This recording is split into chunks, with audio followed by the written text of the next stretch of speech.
இதனால எவ்வளவு பிரச்சனைகள், எவ்வளவு டீ கடைகள் மூடிட்டாங்க, எவ்வளவு ஹோட்டல்ஸ் மூடிட்டாங்க, இதனால எவ்வளவு கஷ்டங்கள், எவ்வளவு நஷ்டங்கள்.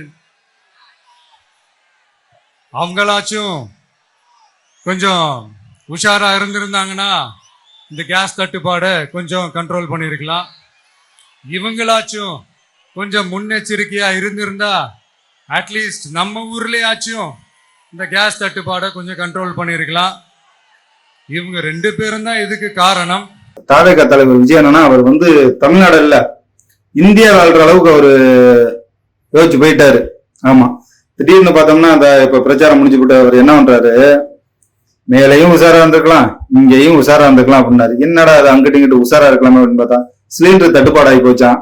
நிறைய கடைகளை மூடிட்டாகலாம், ஹோட்டலை டீ கடையும் மூடிட்டாகலாம். ஒருத்தர் கம்ப்ளைண்ட் பண்ணியிருக்காங்க, பாவம் டீ கடையெல்லாம் மூடிட்டாங்க, இந்த மாதிரி மத்தியில மூடிட்டாங்க, மத்தியில சிலிண்டர் தட்டுப்பாடு ஆகி போச்சு, என்ன பண்றேன்னு சொல்லவும் அண்ணனுக்கு உடனே கோவம் வந்துருச்சு.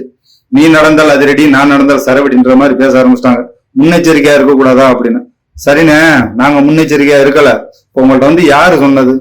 எல்லார் வீட்டுக்கும் சிலிண்டர் தட்டுப்பாடு இல்லாம தான் போய்கிட்டு இருக்கு.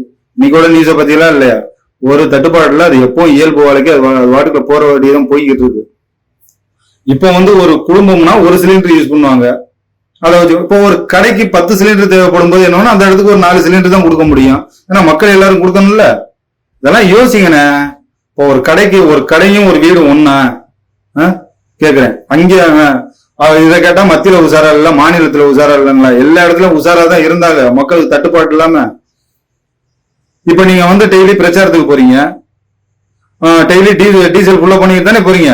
உங்க வண்டியில எதுவும் நீங்க டீசல் ஃபுல்லா பண்ணையில எதுவும் காசு எதுவும் அதிகமா எதுவும் கேட்டாங்களா? இந்த ஆகா இந்த மாதிரி டீசல் கேஸ் விலை ஏறிடுச்சு, கொஞ்சம் காசு அதிகமா கொடுங்கன்னு கேட்டாரு? இல்ல நார்மலா தானே போட்டு போறீங்க.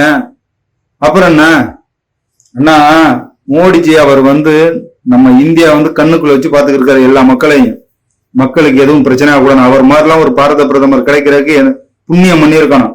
இன்னைக்கு நீங்க பிரச்சாரம் பண்றதுக்கு வண்டியில ஜாலியா போறீங்கல்ல, நீங்க ஜாலியா போறதுக்கும் நீங்க எவ்வளவு பாதுகாப்பா போயிட்டு வர்றீங்க அதுக்கும் அவர் தான் காரணம்.